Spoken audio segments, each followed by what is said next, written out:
Baik, selamat datang buat Bapak Ibu semua. Selamat Valentine ya. Semua hari ini berpink ria dan juga bermerah ria, dan juga selamat tahun baru Cina ya. Gong Xi Fa Cai. Ya, hari ini kita bersyukur di samping tahun baru Chinese, kita juga ada hari Valentine ya. Katanya hari kasih sayang. Ya, paling enggak setiap tahun kita boleh merefleksi ya, mengevaluasi, mengingat kembali apakah kita hidup di dalam kasih. Bapak Ibu kasih Tuhan, dunia sekarang ini krisis kasih ya. Apalagi dunia di akhir zaman ini, di hari-hari terakhir ini. Kalau kita baca dalam 2 Timotius pasal 3 ayat 1-6, saya akan bacakan. Ketahuilah bahwa pada hari-hari terakhir akan datang masa yang sukar. Manusia akan mencintai dirinya sendiri dan menjadi hamba uang. Mereka akan membual dan menyombongkan diri. Mereka akan menjadi pemfitnah.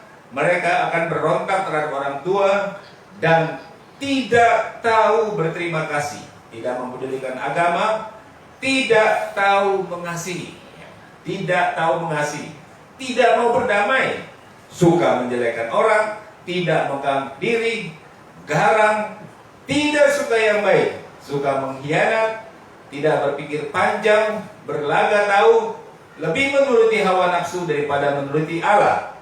Secara lahiriah mereka menjalankan ibadah sepertinya, tetapi pada hakikatnya mereka memungkiri kekuatannya. Jauhilah mereka itu, sebab di antara mereka terdapat orang-orang yang menyelundup ke rumah orang-orang lain, menjerat perempuan-perempuan lemah yang syarat dengan dosa dan dikuasai oleh berbagai nafsu. Jadi kita lihat, inilah fenomena atau keadaan akhir zaman, akhir ini ya. Jadi dunia krisis. Kecenderungan orang pada zaman ini adalah self-oriented, memikirkan diri sendiri. Ya, kalau kita nggak evaluasi, kalau kita nggak awasi diri kita juga bisa mengalir dengan perilaku dunia ini. Kita juga bisa terpengaruh. Tapi paling nggak setiap tahun ketika kita merayakan Natal, ketika kita Paskah, dan kalau bisa tiap bulan, kalau bisa tiap minggu, kalau bisa tiap hari, kita menyadari ya, bahwa kita harus hidup di dalam kasih. Amin. Karena Allah kita adalah kasih. Jadi penting sekali kita menghidupi kasih ini dalam kehidupan kita. Dan Alkitab juga mengatakan kalau kasih ini adalah hukum yang terutama dan pertama. Hukum yang tidak terbantahkan ya. Hukum yang tidak pernah akan hilang. Hukum yang tidak akan pernah lenyap. Hukum yang ada di atas hukum-hukum yang lain, yaitu kasih. Hanya kata-kata dalam Matius dikatakan, Matius 22 ayat 34-40, saya bacakan. Ketika orang Farisi mendengar bahwa Yesus telah membuat orang-orang Saduki itu bungkam, berkumpullah mereka, dan seorang dari mereka, seorang ahli Taurat, bertanya untuk mencobai Yesus. Dia, Guru, hukum manakah yang terutama dalam hukum Taurat? Jawab Yesus kepadanya, kasihilah Tuhan Allahmu dengan segenap hatimu, dan dengan segenap jiwamu, dan dengan segenap akal budimu. Itulah hukum yang terutama dan yang pertama. Dan hukum yang kedua yang sama dengan itu ialah kasihilah sesamamu manusia seperti dirimu sendiri.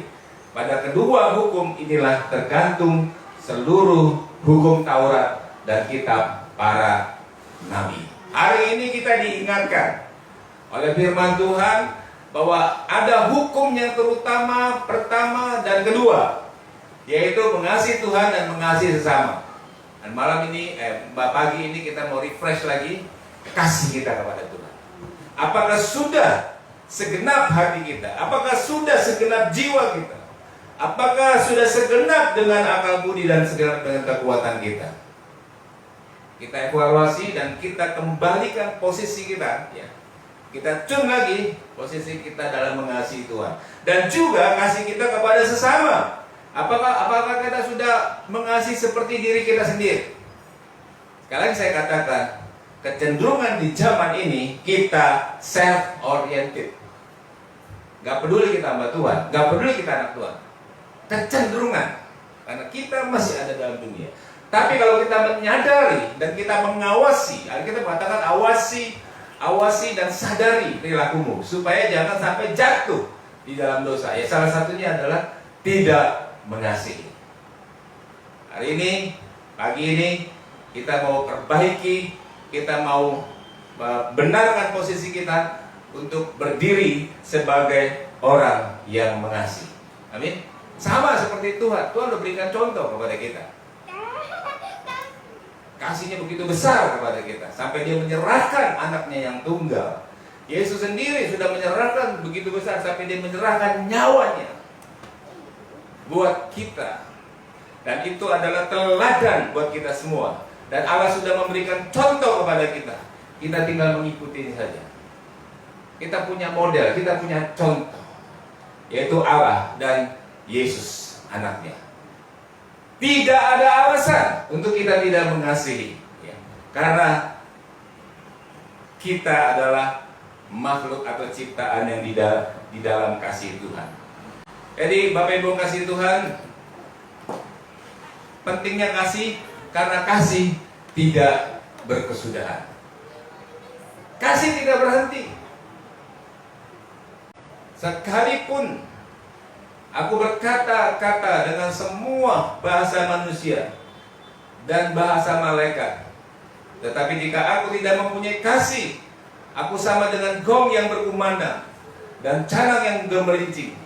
Sekalipun aku mempunyai karunia untuk bernubuat, dan aku mengetahui segala rahasia dan memiliki seluruh pengetahuan, dan sekalipun aku memiliki iman yang sempurna untuk memindahkan gunung, tetapi jika aku tidak mempunyai kasih, aku sama sekali tidak berguna. Dan sekalipun aku membagi-bagikan sesuatu yang ada padaku, bahkan menyerahkan tubuhku untuk dibakar, tetapi jika aku tidak mempunyai kasih, sedikit pun tidak ada faedahnya. Kasih itu sabar, kasih itu murah hati, ia tidak cemburu, ia tidak membanggakan diri, tidak sombong, tidak melakukan yang tidak sopan, tidak mencari keuntungan diri sendiri. Ia tidak memarah, ia tidak menyimpan kesalahan orang lain. Ia tidak bersuka cita karena ketidakadilan, tetapi ia bersuka cita karena kebenaran. Ia menutupi segala sesuatu, percaya segala sesuatu, bahkan mengharapkan segala sesuatu. Sabar juga menanggung segala sesuatu. Kasih tidak berkesudahan. Ya. Kasih tidak berkesudahan. Kali saya katakan, kasih tidak berkesudahan. Kasih itu kekal. Nubuat akan berakhir, bahasa roh akan berhenti, pengetahuan akan lenyap. Sebab pengetahuan kita tidak lengkap dan nubuat kita tidak sempurna. Demikianlah ketiga hal ini, yaitu iman, pengharapan, dan kasih. Dan yang paling besar diantaranya ialah kasih. Ada beberapa yang perlu kita garis bawahi tadi. Kasih tidak berkesudahan. Amin. Dan kasih adalah kebenaran terbesar. Sekalipun kita punya iman yang tadi dikatakan seperti apa, dapat memindahkan gunung, kalau kita tidak punya kasih, nggak ada faedahnya. Kita bisa berbahasa malaikat, kita nggak punya kasih, sama aja seperti gong yang gemerincing. Jadi kasih adalah dasar kehidupan kita, fondasi kehidupan kita. Fondasi kehidupan kita dengan Tuhan, kita landasi dengan kasih. Fondasi kehidupan kita dengan sesama manusia, kita landasi dengan kasih. Jika ada kasih di dalam diri kita, maka kita tidak akan ada takut sedikit pun tentang kehidupan kita. Kalau kita ada ketakutan, takut miskin, takut susah, kalau menolong orang lain, kalau datang kepada Tuhan, ya, ada orang takut datang kepada Tuhan karena ada pekerjaan, karena ada bisnis, ya. Ada orang juga takut memberi karena hartanya banyak dan sebagainya. Berarti tidak ada kasih. Kalau ada kasih, nyawa pun kita akan serahkan. Amin. Segalanya kita akan serahkan. Jadi yang kita mau fokuskan pada saat ini adalah, mari kita share hidup kita. Share your life every time. Ya, bagikan hidup kita setiap waktu kepada siapapun, ya, terlebih kepada Tuhan.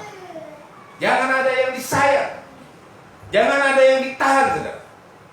Siap untuk memberi, siap untuk berbagi, mau waktu, mau uang, maupun apa. Saudara, ketika kita men-share hidup kita, maka kita mendapatkan hidup kita. Gitu. Maka hidup kita menjadi berkualitas. Iblis berusaha menghalangi untuk kita bisa berbagi. Kalau kita lihat kehidupan Yesus dari dia lahir sampai dia mati, hidupnya hanya diwarnai dengan berbagi, dan berbagi. Amin. Mengasihi, dan mengasihi. Mulai dari dia tidak mempertahankan kesetaraannya dengan Allah. Itu udah kasih, ya. Susah loh itu. Harus turun derajat menjadi manusia, itu lebih susah lagi. Karena kasih. Lalu harus menderita, lebih susah lagi. Lalu harus mati di kayu salib karena kasih. Jadi Yesus siapkan dirinya untuk mengasihi every time. Amin. Dan itulah yang harus kita hidupi. Di zaman akhir ini krisis kasih. Ada banyak orang nggak bisa mengasihi. Ada banyak orang susah karena berbagai macam alasan-alasan yang ada padanya. Sementara kita lihat Alkitab bahwa kasih adalah hukum yang terutama dan yang pertama dan yang kedua. Utama, pertama, kedua, berada di atas hukum-hukum lain. Sementara kita lihat bahwa kasih tidak berkesudahan. Sementara kita lihat juga bahwa kebenaran terbesar adalah kasih. Jadi memang iblis berusaha mempengaruhi siapapun dengan segala situasi untuk kita tidak bisa mengasihi. Ada spirit untuk, ada roh yang di transfer yang akan mengganggu kita yang namanya self oriented, memikirkan diri sendiri. Selalu kalau kita nggak sadar, komunikasi kita, hubungan kita dengan sesama itu transaksional. Lu beri untung apa buat gue? Kemarin kita mengunjungi satu tempat di tempat wisata gitu lah di Wamena. Jadi untuk melihat mumi, mau lihat mumi. Waktu kita mau tanya-tanya, dia nggak menjawab. Kalau mau tanya-tanya di dalam. Nah, nanti kalau udah di dalam baru ada negosiasi. Mau bayar berapa? Nah, itu wajar karena bisnis kan. Bisnis pariwisata. Tapi saudara, kadang-kadang dalam pergaulan kita transisional gitu. Lu beri untung apa buat gue? Saya mau katakan gak selalu kita untung. Maksudnya nggak selalu kita harus terima keuntungan atau profit langsung dari orang tersebut. Amin. Kita terima profit dari Tuhan. Amin. Kalau kita mengasihi dengan tulus, dengan mau berkorban, dengan mau yang kualitasnya sampai memberikan nyawa, wah, kita akan mendapatkan apa yang Tuhan sudah sediakan. Bahkan apa yang belum pernah dilihat oleh mata, didengar oleh telinga, yang pernah timbul dalam hati itu disediakan buat kita orang-orang yang mengasihi. Jadi tinggalkan self oriented, jangan dikit-dikit untung gua apa gitu. Ada kecenderungan itu nggak kita? Ada, jujur aja. Tapi kalau kita sadar, kita nggak ke situ gitu. Kita mau, kita rela ketika kita harus memberi. Tapi kalau kita tidak menyadari, pasti transaksional. Itu udah naluri itu. Udah naluri kemanusiaan yang jatuh di dalam dosa. Yesus kalau transaksional gimana? Dia mati ketika kita masih berdosa. Ini transaksional enggak ada untungnya buat kita. 100% untungnya buat kita. Amin. Ya, upahnya ada, diterima kemuliaan. Tapi bukan karena itu. Dari awal dia harus meninggalkan kesetaraannya, ya, dengan Allah, menjadi manusia, mati di kayu salib. Itu tidak transaksi. Itu semua kasih karunia. Itu semuanya anugerah buat kita semua. Bahkan ketika kita masih berdosa, ketika kita masih menyakiti dia, ketika kita sedang menghina dia dan sebagainya, dia telah menyerahkan segala buat kita. Itulah kasih. Dan kita adalah orang yang sudah dilabel untuk mengasihi sama seperti Kristus mengasihi. Saya akan bacakan beberapa ayat yang bisa meneguhkan kita untuk kita share hidup kita dengan kasih kita every time. Amin. Saudara mau? Kita mulai dengan 1 Yohanes 4 ayat 7 sampai 8. Saudara-saudaraku yang kekasih, marilah kita saling mengasihi. Amin. Sebab kasih itu berasal dari Allah. Dan setiap orang yang mengasihi lahir dari Allah dan mengenal Allah. Dan barang siapa tidak mengasihi, ia tidak mengenal Allah, sebab Allah adalah kasih. Jadi kalau kita tidak mengasihi, kita tidak mengenal Allah. Kalau kita mengasihi, kita lahir dari Allah. Kita mengenal Allah. Kasih harus dilatih. Kasih harus dimanajemen. Kasih harus dimulai. Kasih harus dievaluasi. Kasih harus dikontrol. Sama seperti kita ngurus uang, kita harus ngurus perilaku kasih kita juga. Jangan sampai hidup kita udah begitu banyak kita lewati, tapi kita sedikit dalam mengasihi orang-orang, apalagi kepada Tuhan. Jadi kasih harus dikontrol, kasih harus dievaluasi, kasih harus diperhatikan. Karena Allah adalah kasih. Dan barang siapa tidak mengasihi Allah, ia tidak mengenal. Barang siapa tidak mengasihi, ia tidak mengenal Allah. Itu label yang dicap. Jadi kita orang yang mengenal Allah. Itu sebabnya kita mengasihi Allah, mengasihi sesama. Ayat berikut dikatakan 1 Yohanes 4 juga ayat 19 sampai 21-nya dikatakan demikian. Kita mengasihi karena Allah lebih dahulu mengasihi kita. Kita mengasihi karena Allah lebih dahulu mengasihi kita. Jikalau seorang berkata, aku mengasihi Allah, dan ia membenci saudaranya, ia adalah pendusta. Berarti kita tidak mengasihi. Kalau kita mengasihi, kita tidak boleh ada kebencian. Kita tidak boleh ada penghakiman. Kita tidak boleh ada perkataan syukur dulu gitu. Kita ini sebagai manusia cenderung begitu loh. Kalau kita disakiti sama orang, lalu oke, kita nggak balas pembalasan hak Tuhan. Tapi kalau orang itu ada apa-apa, syukur gitu kan. Pasti ada senangnya dikit gitu. Ini tanda tanya nih kasih kayak gini. Harusnya aduh, apa dia ya? Mudah-mudahan bukan karena dihukum Tuhan, gitu kan? Jangan kalau dia lagi tiba-tiba sakit, orang yang menyakiti kita.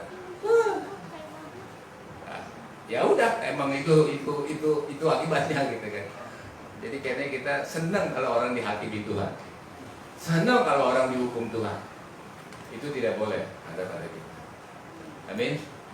Ingat Yesus mati, Yesus mengasihi kita ketika kita masih berdosa, ketika kita masih menyakiti dia, ketika kita masih tidak percaya kepada dia. Jadi barang siapa membenci saudaranya, ia adalah pendusta. Karena barang siapa tidak mengasihi saudara yang dilihatnya, tidak mungkin mengasihi Allah. Coba kalau kita nggak mengasihi saudara kita, nggak mungkin kita mengasihi Allah. Bukti kita mengasihi Allah, mengasihi saudara kita.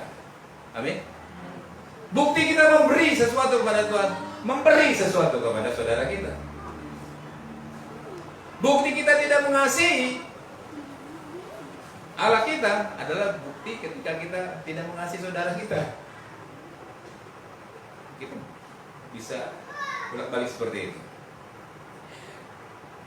Ya, tidak mungkin mengasihi Allah yang dilihat tidak dilihatnya, dan perintah ini kita terima dari Dia. Barang siapa mengasihi Allah, ia juga harus mengasihi saudaranya. Jadi kasih itu udah ada di dalam kita. Hanya kita perlu rilis, perlu lepaskan, perlu share. Kita punya materinya, amin. Kita punya potensinya untuk mengasihi. Apa yang kita bisa berikan? Kita kaya dengan memberi, kita kaya dengan berbagi. Ketika kita punya niat dan mau memberi, mau rilis kasih kita kepada orang, maka kita bisa lepaskan. Dan orang bisa terlayani, bahkan diselamatkan. Ayat berikut kita lihat dalam 1 Yohanes 4 juga, ayat 7-12, yang penekanannya, aku memberi berita baru kepada kamu, yaitu supaya kamu saling mengasihi, sama seperti aku telah mengasihi kamu, demikian pula kamu harus saling mengasihi. Dengan demikian semua orang akan tahu bahwa kamu adalah murid-muridku, yaitu jika kamu saling mengasihi. Jadi kalau kita mengasihi adalah bukti juga bahwa kita adalah murid Kristus. Amin. Bahwa kita adalah orang yang berkualitas. Kemarin saya bagikan tentang keuangan, sama itu. Ya, mirip-mirip. Jadi kita harus berani memberi. Apa yang kita miliki untuk bisa menolong dan membantu orang lain. Nah, jadi kalau kita mengasihi, maka kita juga melakukan hal yang sama seperti Tuhan mengasihi kita. Ketika kita mengasihi, bahwa kita telah membuktikan bahwa kita adalah murid-murid dari Tuhan. Kita bukan orang yang sekedar percaya, tapi kita adalah murid. Kualitas kita sebagai murid dibuktikan ketika kita saling mengasihi. Saya berharap kita di sini saling mengasihi. Amin. Kalaupun ada gesekan, itu adalah sebuah makna untuk kita mempertajam. Amin. Sebuah makna untuk kita saling belajar. Sebuah makna untuk kita menjadi merendahkan hati. Sebuah makna untuk menjadi kita lebih berkualitas dan dewasa. Jadi bukan sebuah peperangan. Karena kita katakan musuh kita bukan darah dan daging. Amin. Musuh kita bukan darah dan daging, tapi penguasa-penguasa dan roh-roh jahat di udara. Sesama kita adalah sahabat kita. Sesama kita adalah teman kita. Sesama kita adalah orang yang patut dan layak kita kasih sampai kita memberikan nyawa kita. Ya. Targetnya itu. Maka yang lain-lain pasti kita tidak akan sayang. Yang berikut dalam 1 Yohanes 3:17 juga, barang siapa mempunyai harta duniawi dan melihat saudaranya menderita kekurangan, tetapi menutup pintu hatinya terhadap saudaranya itu, bagaimanakah kasih Allah dapat tetap di dalam dirinya? Anak-anakku, marilah kita mengasihi bukan dengan perkataan atau dengan lidah, tetapi dengan perbuatan dan dalam kebenaran. Jadi kasih sesama kita dengan perbuatan, bukan hanya mimpi, bukan hanya rencana, saudara. Ya, bukan hanya doa. Ya. Doa juga perbuatan, tapi kadang-kadang ukuran kita sampai di situ aja. Ya doa, tapi kita juga kalau tergerak, digerakkan untuk memberi sesuatu, ya, silakan. Jadi kita juga mengajarkan kepada kita untuk mengasihi dengan perbuatan. Dengan perbuatan nyata, apapun yang kita bisa berikan, marilah kita berikan untuk Tuhan kita.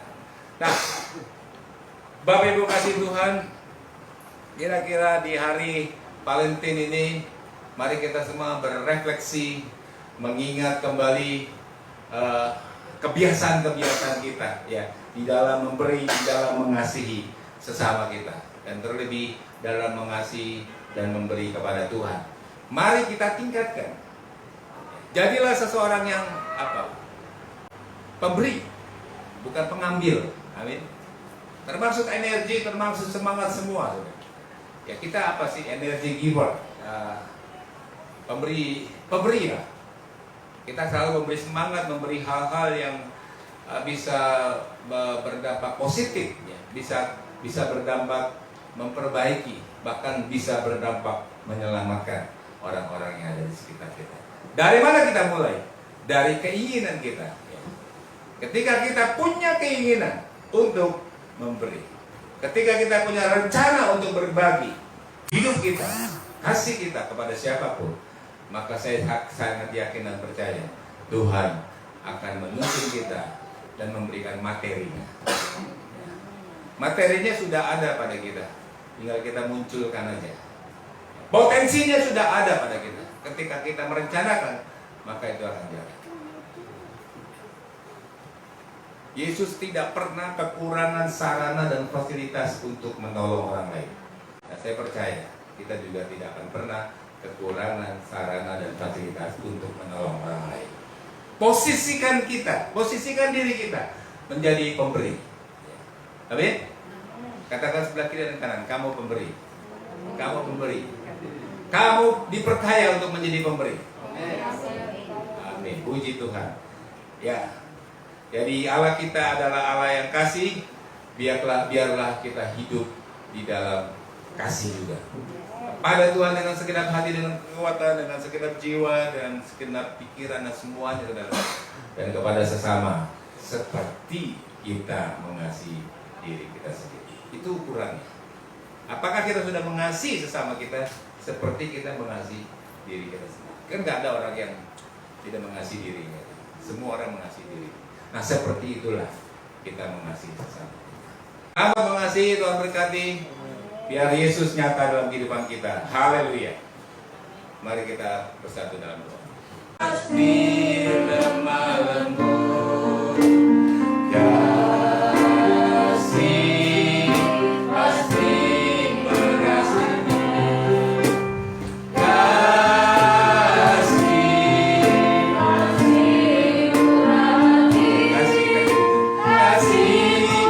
kasihmu Tuhan, kasih pasti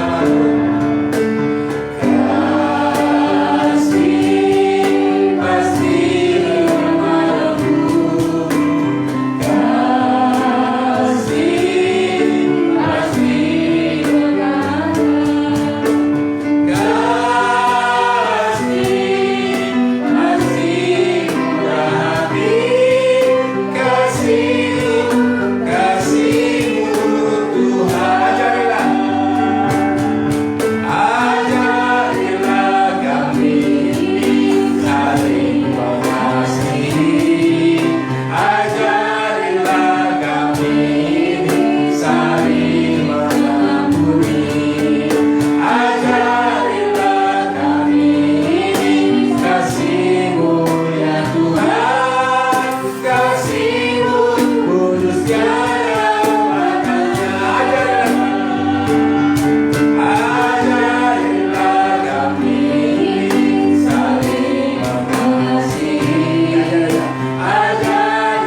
lepaskan pengampunan kalau kau merasa disakiti, dan lepaskan blessing untuk siapapun yang kau merasa menyakiti engkau.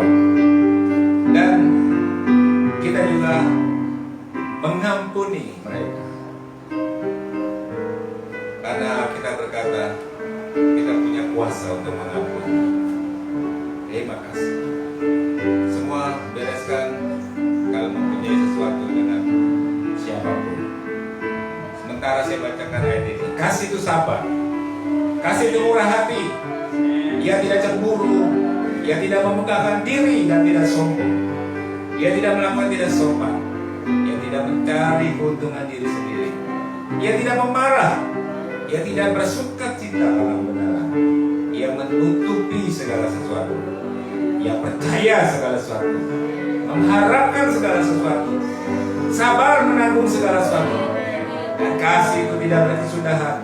Nubuat akan berakhir, masa roh akan berhenti, pengetahuan akan lenyap. Kasih tetap ada sampai selama-lamanya. Demikian ketiga hal ini, yaitu iman, pengharapan, dan kasih. Dan yang paling besar di antaranya ialah kasih. Kami lepaskan pengampunan terhadap orang yang bersalah pada kami, ya Tuhan, dalam nama Yesus. Kami melupakan siapapun yang menyakiti kami dalam nama Tuhan Yesus. Dan kami posisikan untuk kami memberkati mereka. Kami berdoa tidak ada penghakiman buat orang-orang saudara-saudara kami, ya Tuhan. Terima kasih, ampuni mereka. Kami juga melepaskan pengampunan. Terpujilah nama-Mu. Dan kami juga mohon maaf atas setiap kesalahan-kesalahan kami yang mungkin juga menyakiti orang lain, Tuhan. Dalam nama Yesus, ubah kami semua, biar kami memiliki kasih seperti Kristus. Hari ini dicurahkan roh kasih-Mu atas kami semua, Tuhan. Kasih yang mau berkorban, kasih yang mau menyerahkan nyawa, kasih yang tidak takut kehilangan apapun. Terima kasih. Pujilah nama-Mu. Kami hidup di dalam kasih-Mu. Kami berkata, kami hidup di dalam kasih-Mu, dan kami berlimpah dengan kasih-Mu. Haleluya. Dalam nama Yesus, sama-sama kita katakan amin. Amin.